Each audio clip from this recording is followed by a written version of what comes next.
Hi, good morning, everyone. I hope you're having a great morning. I hope you practiced yesterday's session.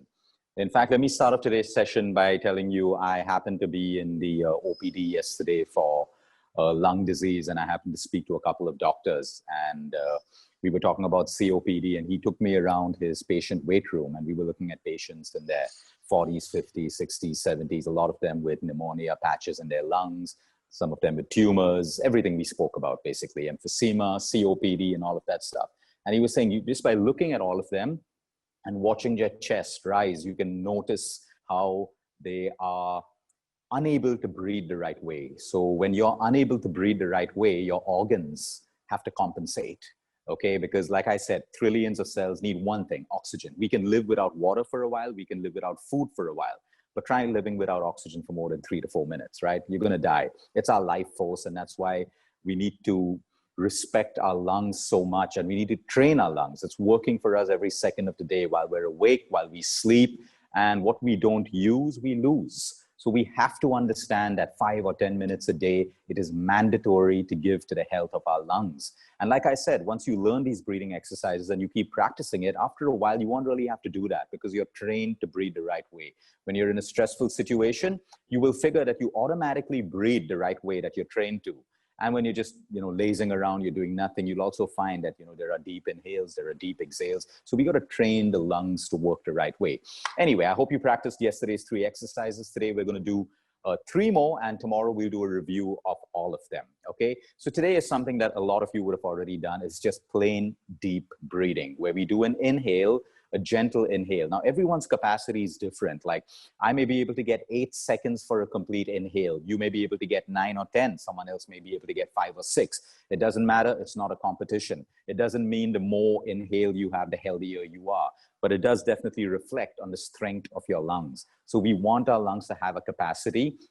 Like, let's give it an example of blood pressure, okay? Our hearts, with that one pump of blood, should be able to send blood to trillions of cells in the human body, which means a healthier person with a healthier heart has a lower heart rate of maybe in their 40s and their 50s. That means they have a very, very healthy heart rate. One pump, okay, and blood can reach all the trillion cells in the human body. But people with higher heart rates of 80, 90, 100, 120, that means the heart has to work so hard, pump so many times, multiple times, to send blood to trillions of cells in the human body. And what does blood carry? Oxygen from the air that you breathe and nutrients from the food that you eat. So the same thing with the lungs. We should be able to take that one powerful inhale, okay, hold it for a while, and one powerful exhale.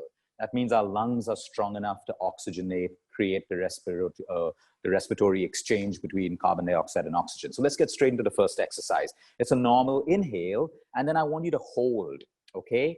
And then exhale slowly. Now, I'm not going to give you a count on the hold. Usually an example could be, let's say if you inhale for 3 seconds, okay, hold to your comfort. I don't want you to hold so much that you, or exhale faster. Your exhale should actually be in line with your inhale or even slower than your inhale. So plan your hold accordingly. Now remember, if you are the person who constantly gets breathless, then you want to keep your hold minimum. You may not be able to hold, that's okay. Then just take an inhale and a slow exhale. An inhale and a slow exhale. As your lungs get stronger, you will be able to master the hold. So right now, take your own pace. We do 3 breaths together. Take an inhale, hold. It's not a competition. When you feel you need to let the carbon dioxide out through your nostrils, the entire exercise is through your nostrils. You want to exhale. You want to train your lungs to exhale nice and slow. Okay, you don't want to push it out. You don't want to gasp it out. You want to train it nice and slow. So let's say if your inhale is about 3 seconds, ideally your exhale should be around 5 to 6 seconds, usually double of your inhale. But today, if you don't get that right, if your inhale is 3 seconds and your exhale is 3 seconds, that's absolutely fine. We just want to get the concept and the cycle in place. All right. So remember, you can sit with your back straight. You can take a support for your back. You can sit cross-legged. You can sit in Vajrasana, whatever position, but try to keep your back erect and straight. If you're in a wheelchair with a slight hunch, that is okay. You can actually put a pillow behind you to support your back. The idea is your entire chest region has to open up. Okay. When we open up, our ribs expand. Okay. And we take in more air. Another beautiful posture for is always try to keep your shoulders, we usually sit like this. Try to keep your shoulders straight and roll them back a little bit. So that opens your chest. If you put your hands on your chest and you roll back your shoulders, you'll find that your rib cage expands and your lungs are beneath that. You can take in more oxygen. All right, let's start that. 3 counts, inhale, exhale. Try to do these exercises with your eyes closed. So you kind of memorize the cycle and you are focused on your breath cycle. All right. So we close our eyes and we take our first inhale. I hope all of you did your walk. Always remember to do a walk, even if it's 5 minutes before your breathing exercises. Let's close our eyes and do an inhale. Hold. And a slow exhale through your nostrils. A lot of you will be saying, oh, this is so easy. Yes, everything in life is easy, but it's useless if we don't practice it. You see, simplicity works for the human body. We don't need complication. We need simplicity, okay? When you meet with an accident or you're breathless or whatever, what do? They don't do any complex procedure on you, the doctors. The first thing they do is put an oxygen mask on your face. Simplicity. The same thing that you can do right now. Breathe again. 2 more sets. Inhale. Remember, as you inhale, now if you can coordinate the diaphragmatic breathing, as you inhale, your tummy should rise, hold, and as you exhale, your tummy should go down. So now you want to kind of, tie in the diaphragmatic breathing with the deep breathing that we're doing. All right, let's do the third time, okay? Inhale, the tummy rises, hold, comfortable level, then gently exhale through your nostril. If you found this difficult, reduce the hold, but let the inhale be good and let the exhale be almost the same time as the inhale. Preferably, I would like you to reach to a point where the exhale is longer than the inhale. Okay, so that's number 1. Let's go to number 2. This is called box breathing. Again, it may be something that you've done, but extremely important to train your lung capacity. So especially if you have symptoms like wheezing, chest tightness because you can't breathe the right way, shortness of breath again, and you have mucus. This box breathing can help with all 4 of them. All right, so let's start. Box breathing is very simple. I'll give you a count now. You can take 2 seconds or 3 seconds, okay? Your comfort level. You inhale for 3 seconds or 2 seconds. You hold for 3 seconds or 2 seconds. Keep it the same, 3, 3, 3, 3 or 2, 2, 2, 2. Then you exhale for 3 seconds. And then the space between your exhale and your next inhale, you try to keep 3 seconds, okay? So it's like a box, okay? Inhale, hold, exhale, hold, and then hold again, and then inhale. So it's like a box, all right? Now, comfort level, if you can't do 3 seconds, do 2 seconds. The space between your exhale and your inhale is very powerful for you because it teaches your lungs to do without oxygen, and the carbon dioxide is already expelled from your system. So this increases your capacity of hemoglobin to actually hold on to oxygen, which is very, very important because when we get stressed out, what happens? We find that we don't breathe, right? So when we don't breathe, we don't want to put the body into stress mode, but our bodies and cells should have held on to enough to hold you for that moment that you're not breathing. So this is a beautiful exercise to strengthen your capacity and your lungs. Let's start with box breathing, okay? Close your eyes, inhale 3, hold 3, exhale 3 through your nostrils, and hold 3 before your next inhale. Inhale 3, hold 3, exhale 3, and hold 3 until the next exhale. Once more, inhale 3, hold 3, exhale 3, and hold 3.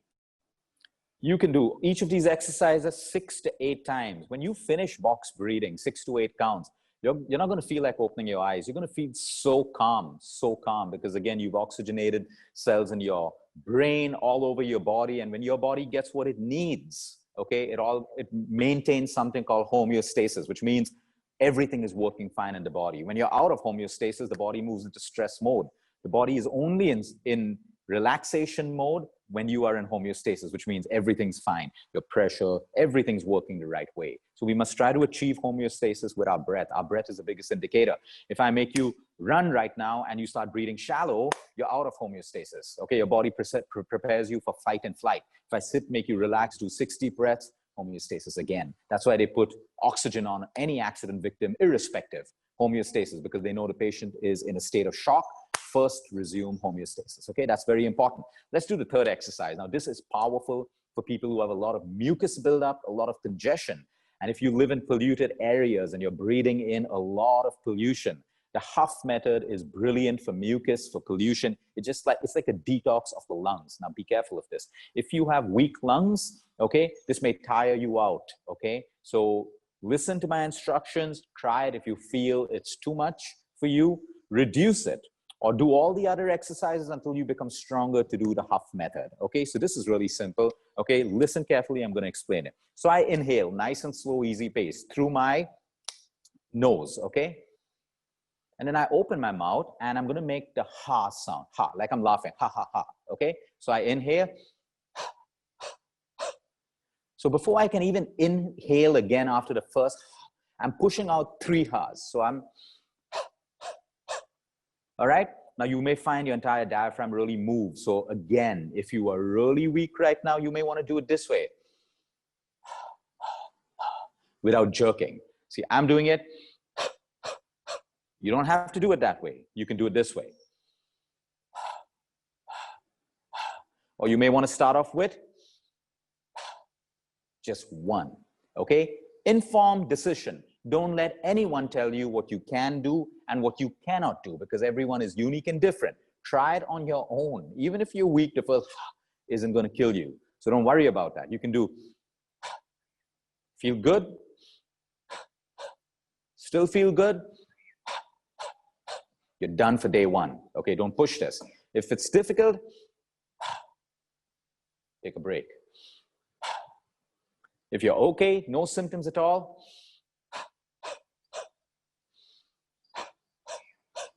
as you get better and better, all right, now while you do this, you may cough.